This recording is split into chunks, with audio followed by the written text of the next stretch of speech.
ಅದೇ ಸಮಯಕ್ಕೆ ಏನಾಗುತ್ತೆ, ತ್ರಿಜಟ ಅಂತಕ್ಕಂಥ ಒಬ್ಬ ಋಷಿ, ತುಂಬ ಬಡತನ ಅವನಿಗೆ. ಬಡತನ ಅಂದರೆ ತುಂಬ ಜನ ಮಕ್ಕಳು, ಅವನ ಹೆಂಡತಿ ಹೇಳಿರ್ತಾಳೆ ರಾಮನಿಗೆ ಪಟ್ಟಾಭಿಷೇಕ ಆಗ್ತಿದೆ, ಏನು ಕೇಳಿದ್ರು ಕೊಡ್ತಾನೆ ರಾಮ, ನಡೀರಿ ಹೋಗೋಣ ಅಂತ ಸಂಸಾರ ಸಮೇತ ಅಲ್ಲಿ ಬಂದಿರ್ತಾರೆ. ಮಹಾ ದೊಡ್ಡ ತಪಸ್ವಿ ಅವನು.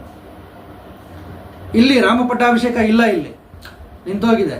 ರಾಮ ಎಲ್ಲ ದಾನ ಮಾಡಿ ಹೊರಡ್ತಿದ್ದಾನೆ. ಆ ಸಮಯಕ್ಕೆ ಇವನು ಬರ್ತಾನೆ, ತ್ರಿಜಟ ಬಂದು ಈ ಥರ ಆಗೋಗಿದೆ ಪರಿಸ್ಥಿತಿ, ನಾನು ತುಂಬ ಬಡವ ಅಂತ ಹೇಳಿದಾಗ ರಾಮ ಅವನನ್ನು ನೋಡಿ ಸ್ವಲ್ಪ ವಿನೋದ ಭರಿತವಾದಂಥ ಮಾತುಗಳನ್ನ ಹೇಳ್ತಾನೆ. ಅಲ್ಲಿ ರಾಮನನ್ನು ನಾವು ತುಂಬ ಗಂಭೀರವಾಗಿ ಮೌನವಾಗಿ ಅವನಲ್ಲಿ ಏನು ಲಾಲಿತ್ಯವೇ ಇಲ್ಲವೇನೋ ಅನ್ನೋ ರೀತಿ ಕಲ್ಪನೆ ಮಾಡ್ಕೊಳ್ತೀವಿ. ಆದರೆ ರಾಮಚಂದ್ರನಲ್ಲಿ ಲಾಲಿತ್ಯ ಇತ್ತು. ಅವನು ನಗೋವನು. ರಾಮಚಂದ್ರನ ಕೆಲವರು ಊಹೆ ಮಾಡ್ಕೊಳ್ಳೋದು ತುಂಬ ಗಂಭೀರವಾಗಿ ಊಹೆ ಮಾಡಿ, ಅವನಲ್ಲಿ ವಿನೋದ, ಮನುಷ್ಯ ಸಹಜವಾದಂಥ ಎಲ್ಲ ಲಾಲಿತ್ಯವೂ ಅವನಲ್ಲಿತ್ತು.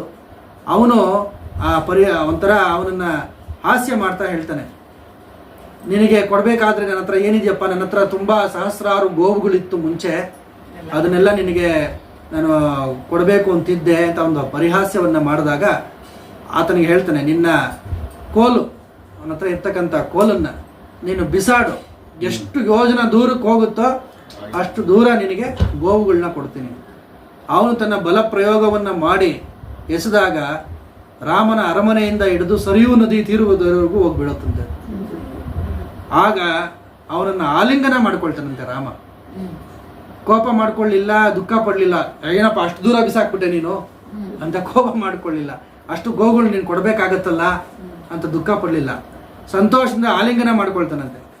ಆಲಿಂಗನ ಮಾಡಿಕೊಂಡು, ನಿನ್ನ ಹತ್ರ ವಿನೋದವಾಗಿ ನಾನು ಸಂಭಾಷಣೆ ಮಾಡೋದಕ್ಕೆ ಕ್ಷಮೆ ಇರಲಿ, ನಿನ್ನ ಶಕ್ತಿ ಎಷ್ಟಿದೆಯೋ ಅದನ್ನು ಪರೀಕ್ಷೆ ಮಾಡಬೇಕಾಗಿತ್ತು. ಒಬ್ಬ ಮನುಷ್ಯ ಅಷ್ಟು ದೂರ ಬಿಸಾಡೋದಕ್ಕಾಗೋದಿಲ್ಲ. ಎಲ್ಲಿ ಸರಿಯೂ ನದಿ ತೀರ, ಎಲ್ಲಿ ಅರಮನೆ, ನಿನ್ನ ತಪಸ್ಸು ಎಷ್ಟಿದೆ ಅದನ್ನು ಪರೀಕ್ಷೆ ಮಾಡಬೇಕಾಗಿತ್ತು. ನಿನ್ನ ಬಲ ಎಷ್ಟಿದೆ ಅದನ್ನು ನಾನು ಪರೀಕ್ಷೆ ಮಾಡಬೇಕಾಗಿತ್ತು ಅಂತ ಹೇಳಿ ಅಷ್ಟು ದೂರದವರೆಗೆ ಗೋವುಗಳನ್ನು ಕೊಟ್ಟು ಆಮೇಲೆ ವನವಾಸಕ್ಕೆ ಹೋಗ್ತಾನೆ ರಾಮಚಂದ್ರ. ಇವನ ಹೆಸರು ಏನೋ ತ್ರಿಜಟ, ಋಷಿ ಹೆಸರು. ಸೀತಾದೇವಿಗೆ ಅಲ್ಲಿ ಸಿಗೋಳು ಯಾರು? ರಾಕ್ಷಸಿ ತ್ರಿಜಟೆ. ಅಂದ್ರೆ ಏನೋ ಅರ್ಥ, ಅಂತರಾರ್ಥ, ನಾವು ಮಾಡಿರೋ ಪುಣ್ಯ ನಮ್ಮನ್ನು ಕಾಯುತ್ತೆ. ಇಲ್ಲಿ ತ್ರಿಜಟೆ ಸೀತಾದೇವಿಗೆ ಅಷ್ಟೇನೋ ಹಿಂಸೆ ಕೊಡಲಿಲ್ಲ. ಕೊನೆಯಲ್ಲಿ ಅವಳು ಸಹಾನುಭೂತಿಯಾಗಿ ನಡ್ಕೊಂಡ್ಲು. ಈ ಒಂದು ಪುಣ್ಯದಿಂದಲೋ ಏನೋ. ಆದ್ರಿಂದ ಏನು ಗೊತ್ತಾಗುತ್ತೆ ನಮ್ಮ ರಾಮಾಯಣದಲ್ಲಿ ಅಂದ್ರೆ, ರಾಮನಿಗೆ ಮುಂದೆ ನಡೆಯೋದೆಲ್ಲ ಗೊತ್ತಿಲ್ಲದಿರ ಅವನನ್ನ ವಾಲ್ಮೀಕಿ ರಾಮಾಯಣದಲ್ಲಿ ಕೊನೆಯಲ್ಲಿ ರಾಮನಿಗೆ ತಾನು ಯಾರು ಅಂತ ಗೊತ್ತಾಗುತ್ತೆ ಅಂತ ಒಂದು ಚಿತ್ರಣವನ್ನು ಮಾಡಿದ್ದಾರೆ. ಆದರೆ ಮನುಷ್ಯನ ಸುಪ್ತ ಮನಸ್ಸು ಅಂತ ಒಂದು ಇರುತ್ತಲ್ಲ, ಏನೇ ಇದ್ರೂ ಒಂದು ಸುಪ್ತ ಮನಸ್ಸು ಆ ರೀತಿ ಕರ್ಕೊಂಡು ಹೋಗುತ್ತಲ್ಲ, ಅದೇ ರೀತಿ ರಾಮನನ್ನು ಆ ರೀತಿ ಕರ್ಕೊಂಡು ಹೋಯ್ತು ಆ ಸುಪ್ತ ಮನಸ್ಸು. ಶಿವಧನುರ್ಭಂಗದ ಘಟ್ಟ ಇದು. ಶಿವನ ಧನುಸ್ಸು ನಾನು ಹೇಳಿದೆ ಹಿಂದೆನ ರುದ್ರ ಮಂತ್ರದಲ್ಲಿ ಶಿವನ ಧನುಸ್ಸಿನ ಕುರಿತಾದ ತುಂಬಾ ವರ್ಣನೆಗಳು ಬರುತ್ತೆ ಅಂತ. ಅದೇ ರೀತಿ ರಾಮನ ಧನುಸ್ಸಿಗೂ ರಾಮನಿಗೂ ಅಭಿನ್ನ. ಅದು ಅವನು ಯಾವುದೇ ಸ್ವರೂಪವನ್ನು ನಾವು ಧ್ಯಾನ ಮಾಡೋವಾಗ್ಲೂ ಆ ಧನುರ್ಧಾರಿಯಾಗಿ ರಾಮ ಕಾಣಿಸ್ಕೊಳ್ಳೋದು. ಈ ಶಿವ ಧನುಸ್ಸು ಯಾವುದಪ್ಪ ಅಂತ ಹೇಳಿದ್ರೆ, ಅದನ್ನ 5,000 ಜನರ ಯೋಧರು ಒಂದು ರಥದ ಮೇಲೆ ಇಟ್ಟು ತೊಳ್ಕೊಂಡು ಬರ್ತಾರಂತೆ. ಅಷ್ಟು ತೂಕದ ಒಂದು ಧನುಸ್ಸು. ಅದನ್ನ ದಕ್ಷನ ಯಾಗಧ್ವಂಸದಲ್ಲಿ ಶಿವ ರುದ್ರ ಧನುಸ್ಸನ್ನು ಹಿಡಿದಿದ್ದಂತೆ ಕೈನಲ್ಲಿ. ನನಗೆ ಆವಿರ್ಭಾಗವಿಲ್ಲದಂಥ ಯಾಗದಲ್ಲಿ ನೀವೆಲ್ಲ ಪಾಲ್ಗೊಂಡಿದ್ದೀರಾ, ನಿಮ್ಮನ್ನೆಲ್ಲ ನಿಮ್ಮ ಅಂಗಾಂಗಗಳನ್ನೆಲ್ಲ ಕತ್ತರಿಸ್ಬಿಡ್ತೀನಿ ಅಂತ ಹೇಳಿದಾಗ ದೇವತೆಗಳೆಲ್ಲ ಕ್ಷಮೆ ಕೇಳಿದಾಗ ದೇವರಾತನಿಗೆ ಸಿಕ್ತು ಆ ಧನುಸ್ಸು. ದೇವರಾತನಿಂದ ಜನಕನಿಗೆ ಸಿಕ್ತು ಅಂತ ಹೇಳ್ತಾರೆ ಆ ಕಥೆನ. ಅಂತ ಶಿವ ಧನುರ್ಭಂಗವನ್ನ ಮಾಡಬೇಕಾದ್ರೆ ರಾಮ ಲೀಲಾಜಾಲವಾಗಿ ಆ ಧನುಸ್ಸನ್ನು ತಗೊಂಡು ಹೆಗಲೇರಿಸ್ಕೊಳ್ತಾನೆ. ಇದು ಅಂತರಾರ್ಥ ಏನು? ಶಿವತತ್ವ ರಾಮತತ್ವ ಎರಡೂ ಒಂದೇ.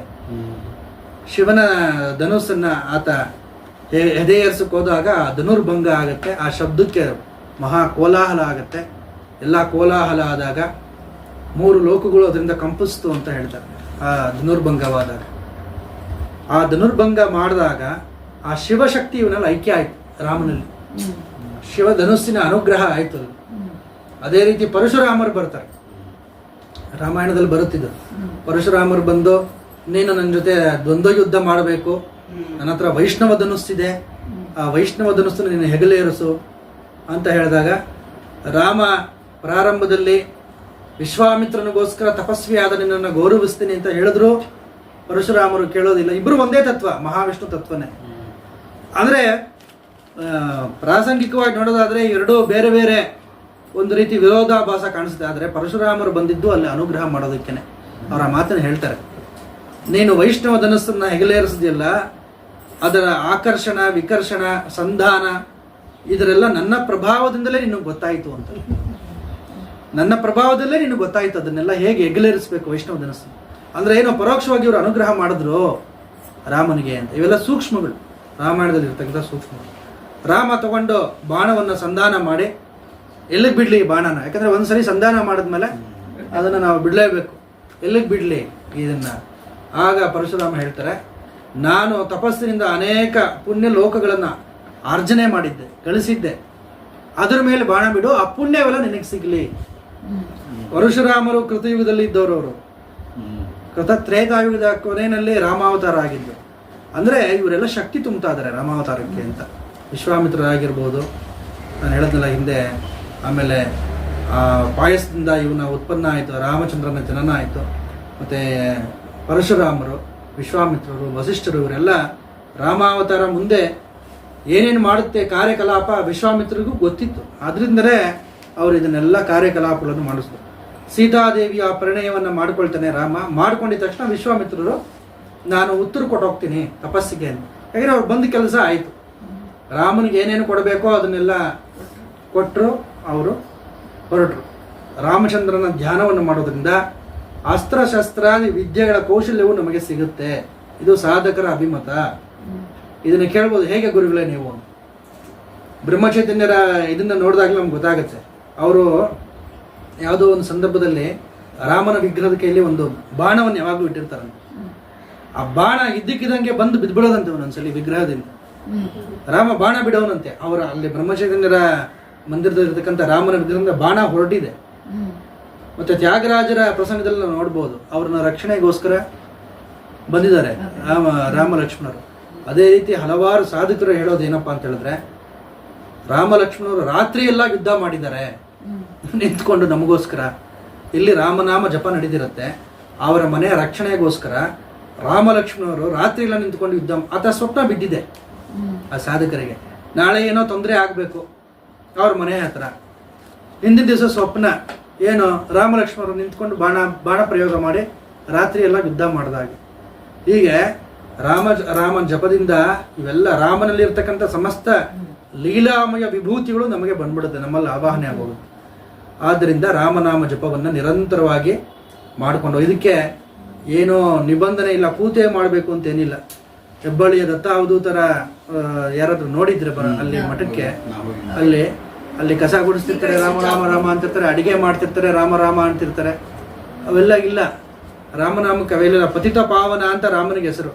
ಪತಿತ ಪಾವನ ಅಂದ್ರೆ ಏನು? ರಾಮ ಹೇಳೋದು ಒಂದೇ, ನೀನು ಎಷ್ಟೇ ಪಾಪ ಮಾಡಿರೋ ಇನ್ನು ಮೇಲೆ ಮಾಡಲ್ಲ ಅಂತ ದೃಢ ಸಂಕಲ್ಪ ಉಂಟಾಗಿ ನೀನು ನನ್ನ ನಾಮವನ್ನು ಸ್ಮರಣೆ ಮಾಡಿದ್ರೆ ನಿನ್ನ ಪಾಪಗಳನ್ನು ಕ್ಷಣ ಮಾತ್ರದಲ್ಲಿ ನಾನು ತೊಡೆದಾಕಿ. ಆದರೆ ಅಲ್ಲಿ ಕಪಟ ಇರಬಾರ್ದು.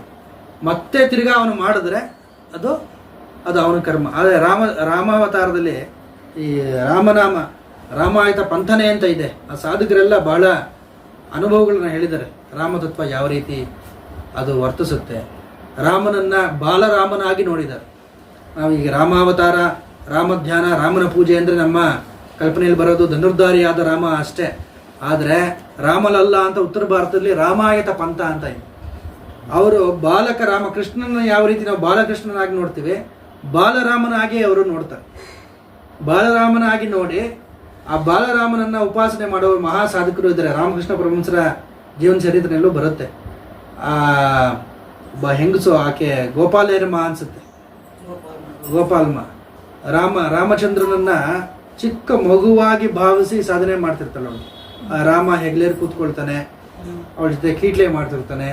ಹೀಗೆ ಈ ಭಕ್ತಿ ಸಾಧನೆಯಲ್ಲಿ ಭಗವಂತನನ್ನ ಯಾವ ರೂಪದಲ್ಲಿ ಬೇಕಾದ್ರೂ ನಾವು ನೋಡ್ಬೋದು. ರಾಮನನ್ನ ಮಗುವಾಗಿ ನೋಡ್ಬೋದು, ಸ್ನೇಹಿತನನ್ನಾಗಿ ನೋಡ್ಬೋದು, ಅವನನ್ನ ನಮ್ಮ ಪ್ರಭು ಅಂತ ನೋಡ್ಬೋದು, ಈಗ ನಮ್ಮ ರಕ್ಷಕನನ್ನಾಗಿ ನೋಡ್ಬೋದು.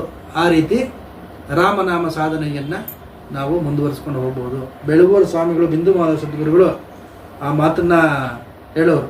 ನೋಡಪ್ಪ ನೀನು ಯಾವ ರೂಪದಿಂದ ಕರಿತೀಯ ಆ ರೂಪದಲ್ಲಿ ಬರ್ತಾನೆ ರಾಮ. ಯಾವುದೇ ರೂಪದಲ್ಲಿ ನೀನು ನೋಡ್ಬೋದು ಆತನ. ಭಗವಂತ ಎಲ್ಲ ರೂಪದಲ್ಲೂ ಇದ್ದಾನೆ. ಒಬ್ಬ ವಿದ್ವಾಂಸನ ರೂಪದಲ್ಲಿ ಇದ್ದಾನೆ, ನಮ್ಮ ಗುರುಗಳು ಹೇಳ್ತಿದ್ದ ಮಾತು. ನದಿ ರೂಪದಲ್ಲಿ ಇದ್ದಾನೆ, ಬೆಟ್ಟದ ರೂಪದಲ್ಲಿ ಇದ್ದಾನೆ, ನಿಮ್ಮ ಮನೆಗೆ ಬರ್ತಕ್ಕಂಥ ಅತಿಥಿ ರೂಪದಲ್ಲಿ ಇದ್ದಾನೆ. ಅವ್ರು ಹೇಳ್ತಿದ್ದ ಮಾತು, ಆಂಜನೇಯ ಸ್ವಾಮಿ ಮಹಾ ಆರ್ಭಟ ರೂಪ ಕಣಯ್ಯ, ಅವನು ಅಟ್ಟಾಟಹಾಸ ರೂಪ, ಅವನು ನೋಡೋದಕ್ಕಾಗೋದಿಲ್ಲ ನಾವು. ಅವನು ಪ್ರಕಟ ಆಗಿಬಿಟ್ರೆ ಎಲ್ಲರೂ ಓಡೋಗ್ಬಿಡ್ತಾರೆ. ಸೌಮ್ಯ ರೂಪದಿಂದ ಅವನು ಬರ್ತಾನೆ ಆಂಜನೇಯ ಸ್ವಾಮಿ. ಅವ್ರಿಗೂ ಆಂಜನೇಯ ಸ್ವಾಮಿಯ ದರ್ಶನ ಆಗಿತ್ತು ಹಲವಾರು ಬಾರಿ. ವಸಿಷ್ಠ ಆಶ್ರಮಕ್ಕೆ ಹೋಗಿದ್ರು ಇವರು, ಗುರುಗಳು ಹೇಳ್ತಿದ್ರು ಆವಾಗಲೇ. ವಸಿಷ್ಠ ಆಶ್ರಮಕ್ಕೆ ಹೋಗಬೇಕು ಅಂತ ಗುರುಗಳಿಗೆ ಆಸೆ ಆಯಿತು, ಬಿಂದು ಮಾಧವ ಸದ್ಗುರುಗಳಿಗೆ. ಯಾಕಂದರೆ ಅವರು ವಸಿಷ್ಠ ಗೋತ್ರವೇ ಆಗಿದ್ದರಿಂದ ವಸಿಷ್ಠ ಮಹರ್ಷಿಗಳು ಹೇಗಿರ್ತಾರೆ ನೋಡಬೇಕು ಅಂತ ಅವ್ರಿಗೊಂದು ಕುತೂಹಲ. ಸ್ವಪ್ನ ಸಿದ್ಧರು ಬಿಂದು ಮಾಧವರು. ಸ್ವಪ್ನ ಸಿದ್ಧರು ಅಂದರೆ ಮನುಷ್ಯನಿಗೆ ಅನುಭೂತಿಗಳು ಜಾಗೃತಾವಸ್ಥೆಯಲ್ಲಿ ಆಗಬೇಕು ಅಂತ ಏನಿಲ್ಲ, ಸ್ವಪ್ನದಲ್ಲೂ ಆಗುತ್ತೆ. ಸ್ವಪ್ನದಲ್ಲಿ ಸಂಚಾರ ಮಾಡೋರು ಗುರುಗಳು. ಭಕ್ತರ ಕನಸುಗಳಲ್ಲಿ ಹೋಗೋರು, ಅಲ್ಲಿ ಏನು ಬೇಕೋ ಕಾರ್ಯಕಲಾಪಗಳು ಮಾಡ್ಕೊಂಡು ಮತ್ತೆ ಬರೋರು ಗುರುಗಳು. ಅವರಿಗೆ ವಸಿಷ್ಠ ಆಶ್ರಮಕ್ಕೆ ಹೋಗಬೇಕು ಅಂತ ಆಸೆ ಆದಾಗ ಕನಸು ಬಿತ್ತಂತೆ. ಕನಸು ಬಿದ್ದಾಗ ಒಂದು BTS ಬಸ್ಸು, ಅದರ ಮೇಲೆ ಬೋರ್ಡ್ ಮೇಲೆ ಊರುಗಳ ಹೆಸರು ಬರೆದಿರುತ್ತಲ್ಲ, ಅಲ್ಲಿ ವಸಿಷ್ಠ ಆಶ್ರಮ ಅಂತ ಒಂದು ಬೋರ್ಡ್. ಆ ಬೋರ್ಡನ್ನ ಇಟ್ಕೊಂಡು ರಾಮ ಲಕ್ಷ್ಮಣರು ಚಡ್ಡಿ ಹಾಕೊಂಡು ಕಾಣಿಸಿದ್ರು. ಚಡ್ಡಿ ಒಂಥರ ಕಚ್ಚೆ ಪಂಚೆ ಉಟ್ಕೊಳ್ತೀವಲ್ಲ ನಾವು, ಅವ್ರು ಹೇಳಿರೋದು ಚಡ್ಡಿ ಅಂತ. ಚಡ್ಡಿ ಹಾಕೊಂಡ್ಬಂದಿದ್ರು ಕಣಯ್ಯ ರಾಮ ಲಕ್ಷ್ಮಣರು. ಚಡ್ಡಿ ಹಾಕೊಂಡ್ಬಂದು ಆ ಬೋರ್ಡನ್ನ ಇಟ್ಕೊ ನೀನು ಕೈನಲ್ಲಿ, ವಸಿಷ್ಠ ಆಶ್ರಮ ಅಂತಕ್ಕಂಥ ಬೋರ್ಡನ್ನ ಕೈಲಿ ಇಟ್ಕೊಂಡಾಗ ಅವ್ರನ್ನ ಆಕಾಶ ಮಾರ್ಗದಲ್ಲಿ ಕರ್ಕೊಂಡು ಹೋಗಿ ರಾಮ ಲಕ್ಷ್ಮಣರು ವಸಿಷ್ಠನ ಆಶ್ರಮಕ್ಕೆ ಕರ್ಕೊಂಡು ಹೋದಂತೆ. ತುಂಬ ಇಬ್ಬರು ಕೂತ್ಕೋಬೋದಂತೆ, ಜಾಗ ಅಷ್ಟೇ ಆ ವಸಿಷ್ಠ ಆಶ್ರಮ. ಒಳಗಡೆ ಹೋಗಿ ವಸಿಷ್ಠರ ದರ್ಶನ ಮಾಡಿಕೊಂಡು, ವಸಿಷ್ಠರು ಆಯಿತು ನೀನು ಹೋಗ್ಬಿಟ್ಟು ಬಾ ಇನ್ನು ಅಂದರೆ ಕೆಲವರು ಕ್ಷಣಗಳಂತೆ ಅಷ್ಟೇ ವಸಿಷ್ಠರ ದರ್ಶನ. ಆಯಿತು ನಡಿ ಅಂಥೇಳಿ ತಿರ್ಗಾ ಆ ಬೋರ್ಡ್ ಇಟ್ಕೊಂಡು ಆ ರೀತಿ ಒಂದು ವಾಪಸ್ ಬಂದಂಥ ಅನುಭವ. ಹಾಗೆ ರಾಮ ಲಕ್ಷ್ಮಣರು ಭಕ್ತರ ಎಲ್ಲ ಕೋರಿಕೆಗಳನ್ನು ನೆರವೇರಿಸ್ತಾರೆ. ಅದು ನಾವು ಪ್ರಾಮಾಣಿಕರಾಗಿರ್ಬೇಕಷ್ಟೇ. ನಾಳೆ ಇನ್ನಷ್ಟು ವಿಚಾರಗಳನ್ನು ನಾನು ಮುಂದುವರಿಸ್ಕೊಂಡು ಹೋಗ್ತೀನಿ. ಹರಿ ಓಂ ಸ್ವಸ್ತಿ. ರಾಮಾಯ ರಾಮಭದ್ರಾಯ ರಾಮಚಂದ್ರಾಯ ವೇದಸೆ ರಘುನಾಥಾಯ ನಾಥಾಯ ಸೀತಾಯ ಪತಯೇ ನಮಃ. ಶ್ರೀರಾಮಚಂದ್ರ ಪರಬ್ರಹ್ಮಣೇ ನಮಃ.